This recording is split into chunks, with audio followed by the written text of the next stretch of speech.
Disney Pixar's newest movie, Luca, came out today, and I have my notebook here. I've watched it. I really liked it. I really did. It's about two boys who are sea monsters in a town in the Italian Riviera, and they decide to go up to the surface, and when they go up to the surface, they transform into humans so they can hide better, and they have this adventure where they try to get a Vespa, and if you don't know what a Vespa is, it's an Italian vehicle, to go across Italy and be free, basically, because earlier in the movie, Luca's parents were going to send him to his creepy uncle to the bottom of the sea to live with him. So, now that you know the plot, let's get into the actual review. The animation for it reminded me a little bit, if you can remember the movie Pirates Band of Misfits, it reminded me a little bit of that, and I mean, the animation was good because it's Pixar, but it was a new kind of animation, and I thought it was okay. At some points it looked a little too shiny, a little too smooth. It's just some of the characters were off-putting, like the uncle.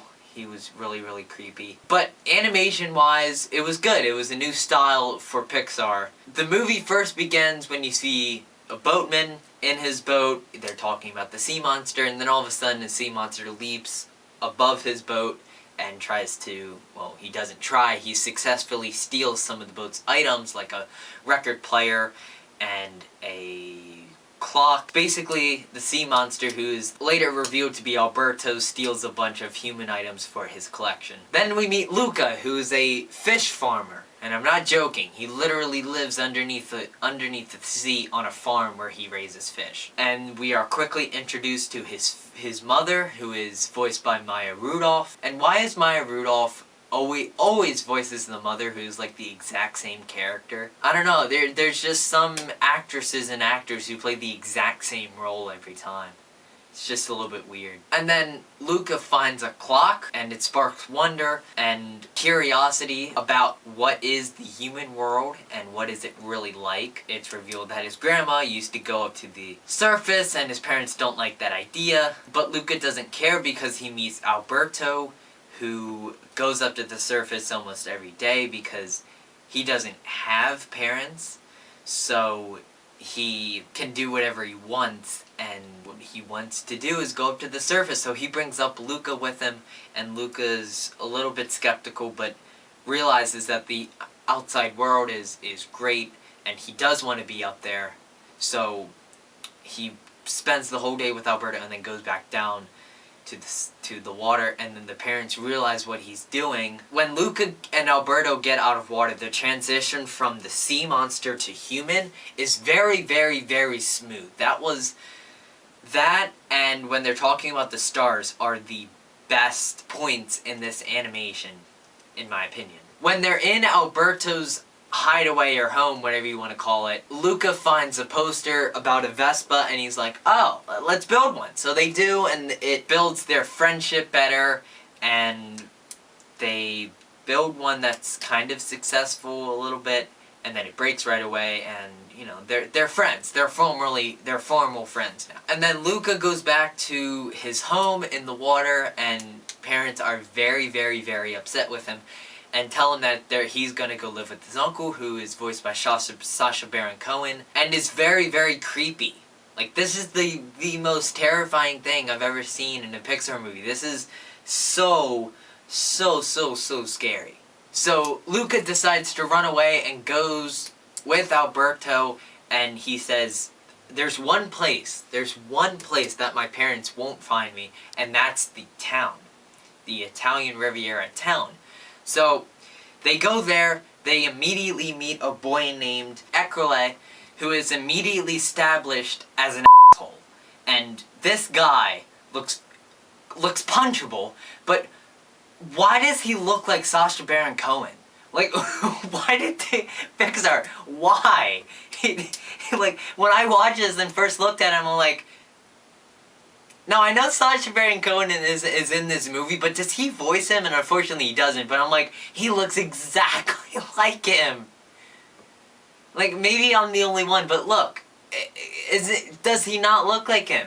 Echolay meets our two main characters by Luca almost destroying his Vespa, and Echolay is like, hey, that's not cool. And then we also meet Julia, who is the girl in the movie. You've probably seen her in the trailers. If you've seen anything about this movie, you've probably seen her too. So Julia races in a cup called the Portorosso Cup, and it is a 3-challenge cup: swimming, eating, and biking. Luca and Alberto decide that to buy the Vespa with the cash money for the race, they're gonna enter. And Julia's like, okay, so they team up. Julia's going to swim, Alberto's going to eat, and then Luca is going to bike. The only problem is that Luca sucks at biking, and Alberto's never eaten human food. So to fix this problem, they all train eventually, but they also need entrance money, so Julia takes them to her dad's house, and her dad looks exactly like the dad from La Luna. Like, it's the same character, I promise you. But the dad is also my favorite. I really like the dad for some reason. His character comes from a fish hunter which is his main trait, and then is very good character development until the end when, I won't spoil it, but he grows throughout the film. Her dad helps them with the money, and they enter the race. But there's another problem arising because Luca's parents decide to go to look for the runaway Luca. And they go to the town. Don't ask me how they find the town. It's not the only town there, but they just decide immediately that it's in that town. I don't know. But yeah, even though they're deadly afraid of the town, go to the town and brutally murder all the kids trying... No, I'm just kidding. They do brutally push them into water multiple times, almost drowning some. When all this is going on, Luca has some character development as well, because he decides that he wants to go to school instead of getting the Vespa. And this is when spoiler talk is going to start, but this is also when the character development starts coming into place, because Alberto and Luca now have different goals. So this is gonna start spoiler talk. Go to this time marker on the screen if you don't want spoiler talk. So out of frustration, Alberto shows Julia he is a sea monster, and on an impulse decision, Luca yells sea monster, and people come and try to kill Alberto. Luckily they don't. Alberto goes and hides because he can't be with Luca anymore. Alberto goes back to his home, and Luca knows what he did is wrong, so he goes to Alberto's hideaway, and all of his human stuff is destroyed, and the drawing that they made of the Vespa is destroyed as well.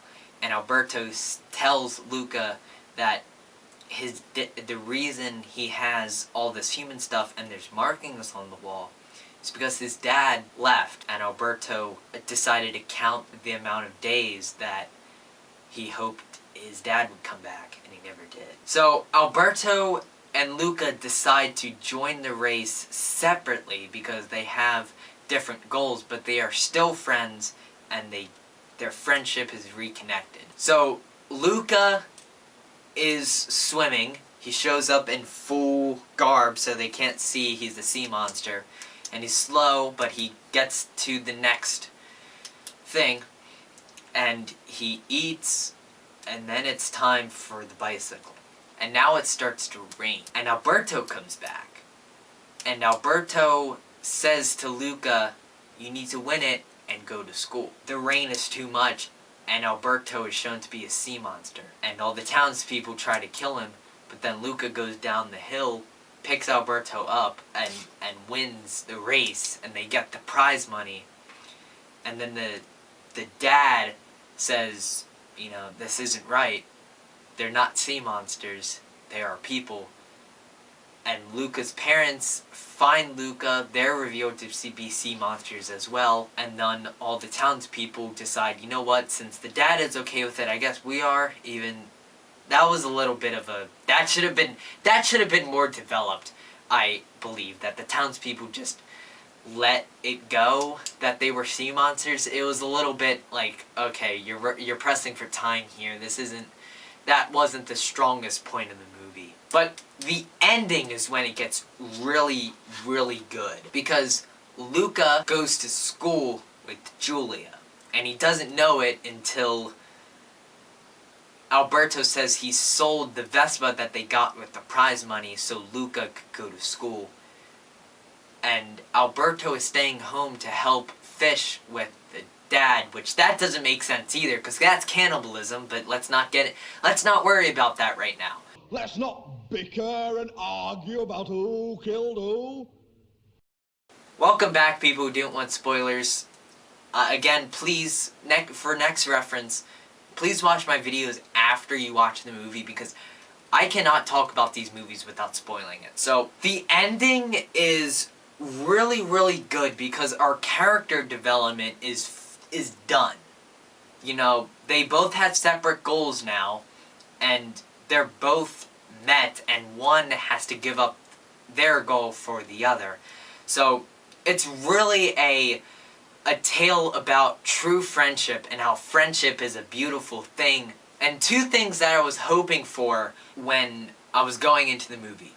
And they were both met, kind of. First, it sounds weird, but I was hoping that Luca and Alberto were gay. And let me explain this, because first, I tweeted this out, then it means we don't get the fanfictions, shipping, but they weren't revealed to be gay. And second, it would be nice to have an out gay, even though there was one in Onward. It would be nice to have a main character that is outwardly gay. But it's not, but it's heavily implied. Because just the way that they talk to each other is more than just friendship. But the other thing I was hoping for, and this was kind of met too, is that Julia and Luca or Alberto would get together. And this sounds weird too, but again, I was hoping there would be some form of relationship in here that is more than just friends. Again, none of that was met, but it's heavily implied that Luca and Alberto are a couple, which is it's weird not to, and it's probably just a fan theory that I have, and it's probably just the fan in me, you know, going, oh, I hope they're, but yeah, it was just, it was implied. Anyway, the message of the story is very, very good. You know, the power of friendship and the lesson that could be, you know, the way that can be implemented into everyday life. And this isn't a Coco or Incredibles or even Soul, where it won't make you, or Monsters Inc., the end of Monsters Inc., or Toy Story 2, where it's like, you know what I'm talking about, where it's like a heavy discussion point of something, or the theme is heavy, or there's a very, very, very sad scene in it. There's nothing like that. The only scene that was kind of sad was the ending, and then, you know, and then the scene with Alberto and Luca in the house.